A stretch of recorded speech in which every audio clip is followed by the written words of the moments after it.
You walk into a quiet room and somehow feel more overwhelmed, not less. Nothing is happening, yet your whole system starts bracing like something just did. Other people call silence peaceful.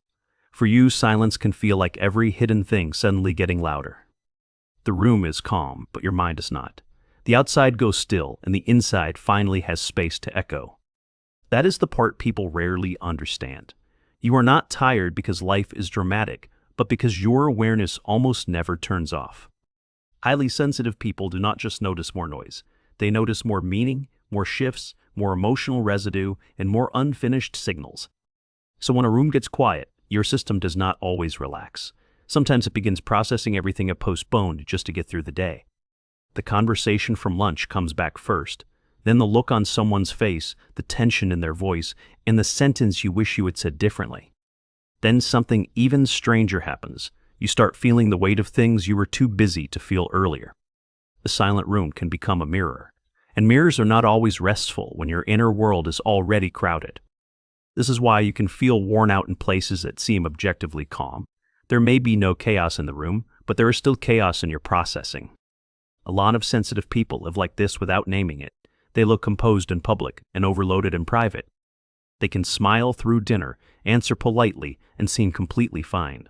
Then they get home, sit down, and feel like their whole mind collapses inward. Not because the evening was terrible, because they were collecting more than they realized while it was happening. That is one of the hidden costs of sensitivity. You are not only living the moment, you are also registering the layers under it. You notice the pause before someone speaks. You catch the emotional temperature in a room before anyone admits what is wrong. You pick up strain, awkwardness, disappointment, and subtle changes in energy. Even when nobody says a word, your body often does the reading. And reading that much takes energy. Quietly, constantly, and more than most people can see. That is why your exhaustion can feel confusing. You did not run a marathon, but your mind still feels like it traveled too far. Sometimes the most draining part of the day is not the loud moment itself. It is the delayed wave that arrives after everything goes silent. You finally close the door. You finally sit on the edge of the bed, and instead of peace, your chest feels full.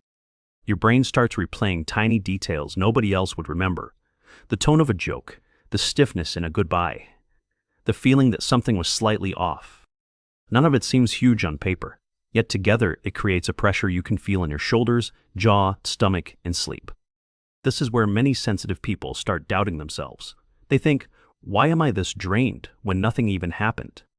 But something did happen. Your nervous system kept working the whole time, even when the room looked ordinary. Sensitivity is not just emotional. It is often sensory, social, mental, and deeply internal all at once. You are taken in brightness, movement, background tension, small inconsistencies, and your own reactions to all of it. That is a lot to hold before noon. So yes, sometimes you wake up tired, not because you were lazy, but because recovery never fully finished overnight. Your body may have slept, but your mind kept sorting. It kept filing feelings, unfinished impressions, and things that never got a clean ending. That is why silence can feel intense. It removes distraction, and distraction was helping you delay the backlog. In noise, your attention is occupied. In silence, your unprocessed inner material finally gets its turn. For some people, that feels peaceful. For deeply sensitive people, it can feel like all the tabs in the background suddenly lighting up. You may sit in a quiet room and instantly notice your heartbeat, then you breathing, then a memory, then the awkward text you still have not answered. Then your mind starts connecting everything. One thought opens another, and another, until stillness feels strangely crowded. This does not mean you are broken. It means your awareness has a low threshold for unfinished input. You are not simply reacting to what is present. You are also reacting to what is implied, remembered, anticipated, and emotionally unfinished. That is why a short conversation can leave you tired for hours. You were not just talking, you were tracking. You tracked their mood, your wording, their response time, your facial expression, and the emotional aftermath. Most of that happened automatically. Sensitive people often monitor without meaning to. They scan for comfort, tension, disapproval, distance, and tiny signs of change. It could look like calm attentiveness from the outside. Inside, it is a lot of invisible activity. And invisible activity is still activity. Just because nobody sees the effort does not mean your system is not paying for it. This is especially true in silent rooms with other people in them. Those spaces can feel even louder than a busy street, because now there is less external noise to mask the subtle stuff. You can feel the unsaid things moving between people. You notice the almost sigh, the restless leg, the withheld comment, the way someone avoids eye contact for half a second too long. Other people may not register any of that. Your body does, and your body reacts before your mind explains why. That is why you can feel tense in a room that seems perfectly normal. The silence is not empty to you. It is full of information. Sometimes you even absorb moods that were never yours. You walk in steady and leave heavy without understanding when the shift happened. You tell yourself you were just tired, but often you are carrying emotional residue your mind never got permission to put down. This is one reason alone time matters so much. It is not always about wanting isolation. It is about needing decompression. You need a space where nothing else is asking to be felt. You need a moment where your system can stop translating everyone around you. And even then, recovery is not instant. Sensitive people often do not calm down the moment things get quiet. They calm down in layers. First the outer performance drops, then the hidden tension shows up, and only later does real rest begin. That delay can be frustrating. You think, I am finally home, so why do I still feel so activated? Because your system is coming down in slow motion. What others process in real time, you may process in waves. This is why social exhaustion can hit after the social moment is over. You were present while it happened, but the cost arrives later. It shows up in the kitchen while the house is dark. It shows up in the shower, in the car, or with your eyes open at 1 a.m. That late night replay is not random. It is your mind trying to complete what your nervous system could not finish while you were busy functioning. You revisit the sentence that sounded wrong. You study someone's expression again, looking for the meaning you might have missed. And because you are aware of so much, the loop can feel convincing. It tells you that if you think a little harder, you will finally settle. But more analysis is not always relief. Sometimes it is just the mind's way of staying alert in a room that looks safe. This is why highly sensitive people can be exhausted by peace they have not actually entered yet. The room is quiet, but their body is still expecting impact. A silent room can expose how much tension you were carrying. It can reveal the inner noise that busy environments helped you ignore. That inner noise is not always dramatic. Sometimes it sounds like subtle worry, low-grade scanning, and a mind that never fully unclenches. Sometimes it is even more ordinary than that.